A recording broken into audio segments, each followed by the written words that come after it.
Welcome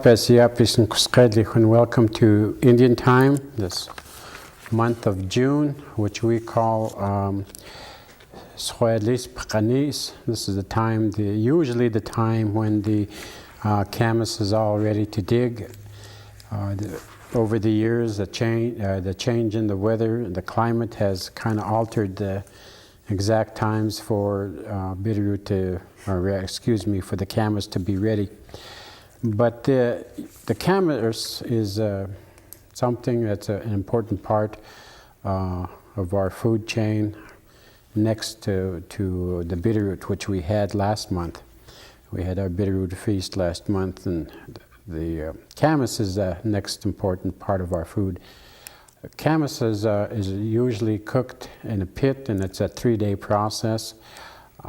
Some of those things that are included in the process is the black tree moss or the black lichen that you see high up in the elevation in the trees. It's cooked with the moss or with the camas, and it kind of melts and cooks, and when it's all done, it kind of gives it a licorice taste, a black licorice taste, for those of you that have never had the opportunity to try. Our elders have always cooked this every year, so the timing of how long to cook it was no big thing for them. It came out perfect every time.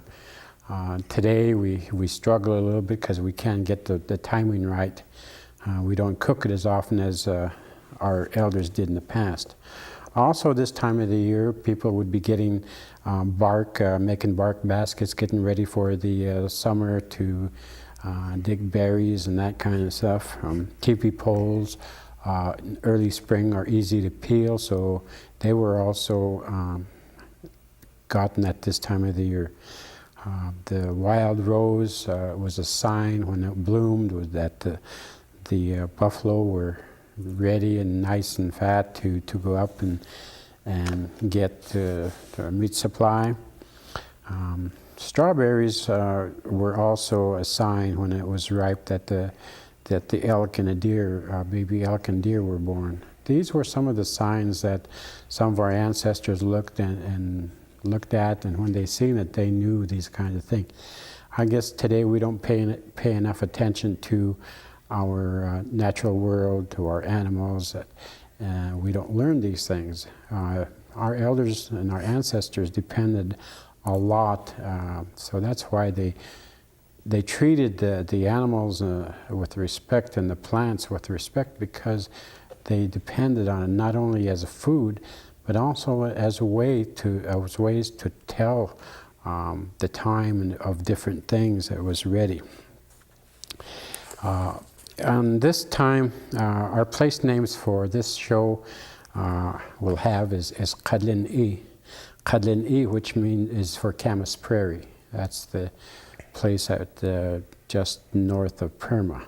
The other one is Perma, and we call that Cullooyah.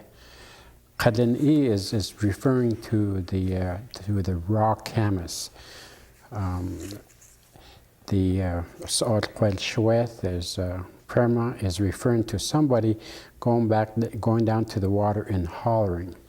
I guess, as Pete Beaverhead was telling one of the stories, is that there was a ferry that was there at Perma, and so when a person came down to the water, and if the ferry was across the river, they would holler for it to come pick them up. So that's why they call it Cullooyah. Some of the, some of the things that happened also in June was on June the 2nd, the General Indian Act gave citizenship to the non-citizen Indians. That was on June 2nd.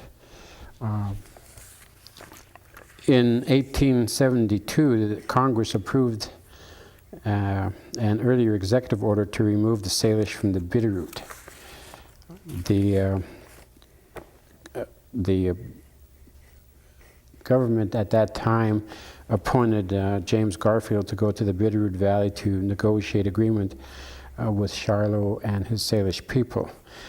Charlotte refused at that time to sign, but his X mark on the treaty was forged, and it was on there so that he never really ever agreed to leave the Bitterroot, and later on he was forced out of it. On June the 13th, in 1882, the death of Big Canoe, he was a Kalispel chief, passed away at that time. And also on June the 23rd, 1883, the first rail was laid for the Northern Pacific Railroad through the Flathead Reservation, which was also contested by our tribal members at that time, but it didn't seem to affect the decision of the governor, the federal people at that time. In 1808, one of our elders that we had in the past, Tom Ignace Pierre, was born. Upcoming events that you need to mark on your calendar is the elders meeting, which is tomorrow. Tomorrow, Wednesday the 6th, will be our last elders meeting until the fall in October. Also coming up June 18th through the 22nd will be our language camp, culture camp, which we hope will be held at Blue Bay again this year. We are making arrangements. We'll let people know for sure whether it's going to be at Blue Bay or at the Longhouse. A lot of our students and elders would like to go back to Blue Bay, so we're going to try to make that happen. So for those of you language teachers, language culture teachers who have been with us over the years, we have scheduled a meeting on Monday, the 11th, a pre-camp meeting. So if you can hear me or you're watching, please come to our meeting. Again, our place name today is Kadin-i for Camas Prairie, and S'Otquel for Kerma. Our topic today, as you know, Memorial Day has just come and just went by here a few days ago. And I want to talk, I guess, a little bit about the Korean War, or the Forgotten War. And then we'll go over to our guest and have him talk about his experience and his time with the Korean War. As you all know, that the Korean War arose after in the aftermath of World War II, as North Korea, backed by China and the USSR, and South Korea, backed by the United States and Allied troops, asserted rivalry claims to sovereignty over all of Korean Peninsula, which was divided roughly in half at the 38th parallel. On June 25th, 1950, North Koreans launched a surprise attack across the 38th parallel, rolling over South Korea and capturing the capital of Seoul just 3 days later. By August, the port of Polson was the only place of strategic importance to South Korea that was not under North Korean control. A United Nations force of 15 nations, led by the United States under General Douglas MacArthur, then counterattacked, landing 200 miles behind North Korean lines at Incheon on September 15th, and the next day pushed out from Polson. The North Koreans quickly retreated, and MacArthur chased them all the way back to China, to the Chinese border, by October 24th. MacArthur ignored the warning of Chinese Premier Zhou Enlai and was soon after overwhelmed by a huge Chinese counteroffensive of 180,000 troops with 100,000 troops in reserve. By January of 1951, the Chinese had pulled all the way back south again, and Seoul fell for the second time. In April and May of 1951, the United States and United Nations troops again pushed back. And from the summer of 1951 until the truce of July 1953, the conflict was for the most part dug in near the 38th parallel, the original divided line at the start of the war. Since that time, heavily armed troops have stood vigilant against each other across the tense demilitarized zone. The United States still stations thousands of troops there. During the Korean War, 142,000 United States troops were killed, and another 17,000 of the United Nations troops died in that war. In all, the casualties on both sides, including civilians, is estimated to have totaled between 3.5 million to 4 million people. And that's a lot of people to have been killed and given up their lives at that war. And we have today as my guest Joe Cullooyah, who was part of that war, and would like to have him share some of his experience with the war and what it was really like. A lot of you people out there are lucky, have not had to be in any war. A war is not the greatest thing to be in. I myself, a veteran of Vietnam, is not, I guess, I feel more privileged, I feel more honored, I guess, to be who I am today because of this. And I feel proud that I was part of something that helped keep freedom and peace with other countries and to help keep our place safe. Joe was born in Arlee at the home of his parents, Louis and Petite Cullooyah. For the past 3 years or so, Joe has been living up in Valley Creek. His next door neighbor, Ines Vandenberg. So before we get into Joe sharing some of his experiences, we'll go ahead and take a short break here. Over the years, our people have lived through smallpox, assimilation, and starvation. We've battled alcohol, drugs, and poverty. Now it's HIV/AIDS. Help stop the spread of HIV/AIDS in Indian communities. Educate yourself and your loved ones before it's too late.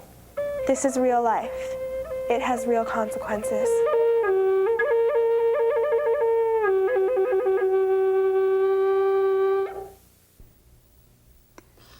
Welcome back to Indian Time.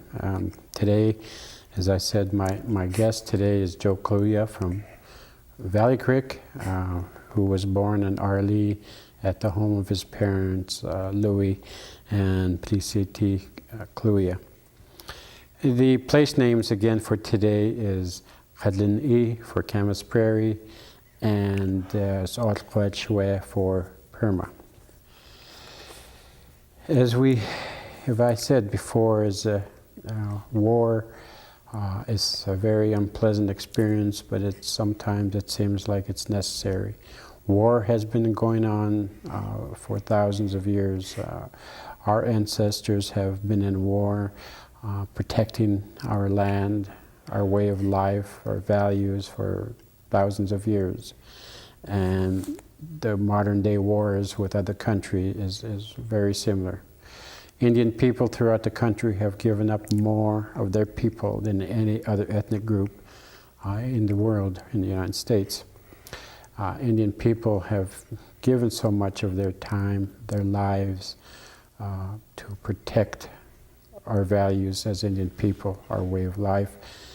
Yet we continue to battle our own neighbors here on the reservation for that same right that we fought for in other countries, to protect the rights of all citizens of the United States. But yet today our Indian people struggle protecting their own rights within their own counties, their own states, in this our own country. And I would like to have Joe Cullooyah today share a little bit about his experience in the Korean War. So with that, I'll go ahead and have Joe go ahead and talk about whatever. Joe? Thank you, Atwin. Yeah, I went in the Army in March of 1951. I went through the boot camp in Fort Lewis, Washington. I was there for a few months and then went to Korea.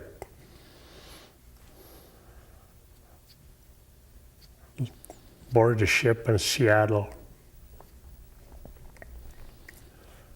Took us 14 days from Seattle to Japan. The ship's name is General House. There were 1,500 of us on that ship.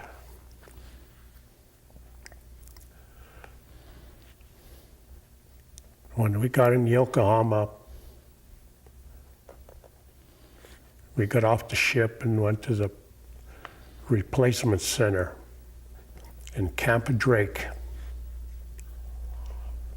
There we took our Class A uniforms in, we took it off, and they gave us our field equipment. After we've done all that and went through orientation, it's when we found out what we were getting into.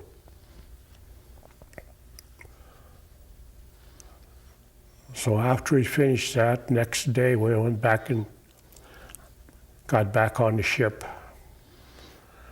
Took us 2 days from Yokohama to Incheon Harbor.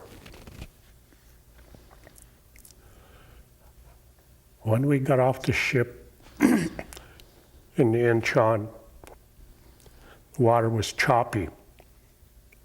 The landing barge came along and alongside the ship, they throw the net over the side. That's how we got off the ship. The landing barge was banging against the side of the ship. The sailors told us, and when you hear that landing barge hitting the ship and let go of the rope, so as soon as you hear that, it's like an explosion when that landing barge hits the ship. Then you drop into the landing barge for about 10 feet. Them sailors catch each and every man when they fall into the landing barge. After I get all that filled up, then we go right on to Incheon. Got off the landing barge, trucks was waiting. Call our names off, got on the truck, we didn't know where we were going. Therefore, I ended up with the 2nd Division. 2nd Division was located in the Central Front. That's what they call one of the hot spots. It's Cullooyah, Hill 1062. The Americans could never take that hill because of all the tunnels that was in that mountain.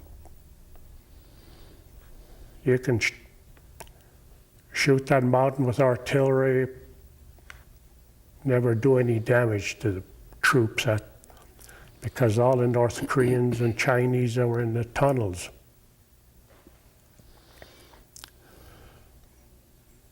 But the Americans kept them in them tunnels. They wouldn't come out.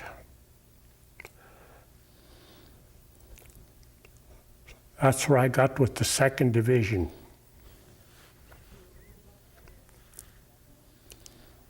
So I was there for about a month and we moved out of there.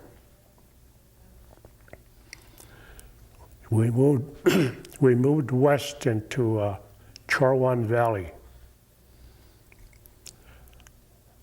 And that's where you always hear the Chorwan Reservoir. There's a mass grave there. All the people that lived in the city, that's where they were buried, in that grave. I go over there and I visit that grave every chance I got.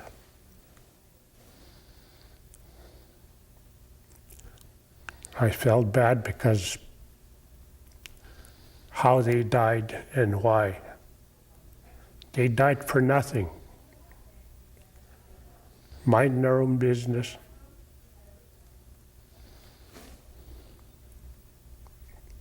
And the North Koreans come in there, and I guess you'd just say they murdered them people. And that's how the kids become orphans. The kids say, what I'm saying here, that some of them kids is a story.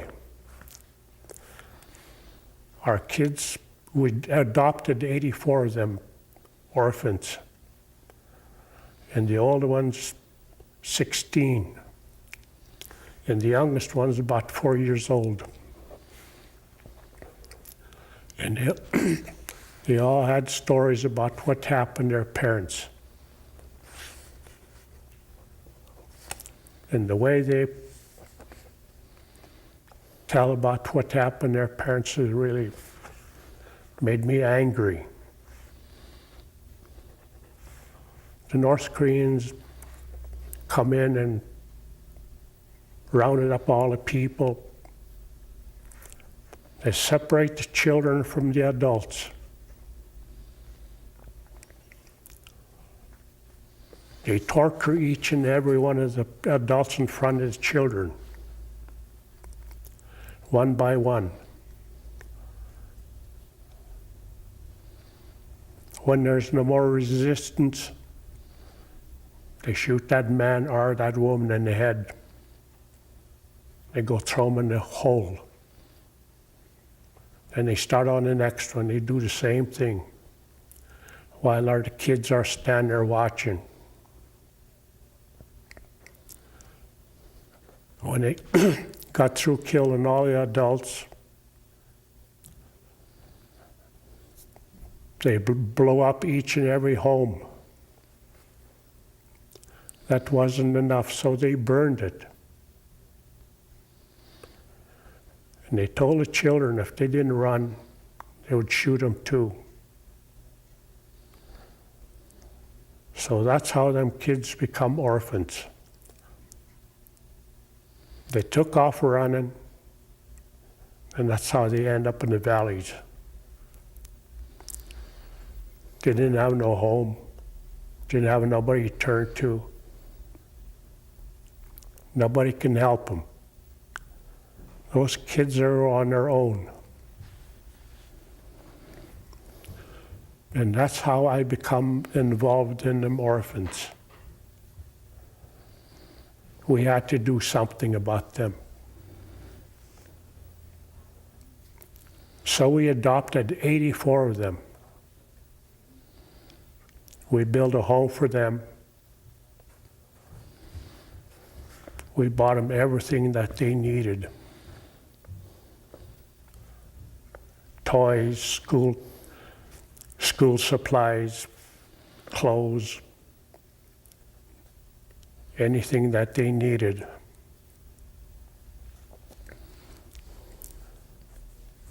And our donations in that 8-9 months come to just about $100,000. And those kids that had a home, we hired teachers, cooks, doctor, nurse, maintenance man to look after these children. And I heard when they started leaving the home, some become millionaires. So I guess we done something good in helping these young people. That's what the 2nd Division did for these young people. There's 18,000 of us, men and women. Our donations put these young people in the right direction. They had to help themselves in everything because there was nobody, no relatives left. They were alone. But we helped them. Mm-hmm. And I'm glad that I was involved in that. So that's one side of the war that came out good. Okay. Okay, Joe, we're out of time now, and I really want to thank you for sharing some hard times and some times that I know are still touchy and still fresh in your mind. And I'd like to say thank you for listening and tuning into our show.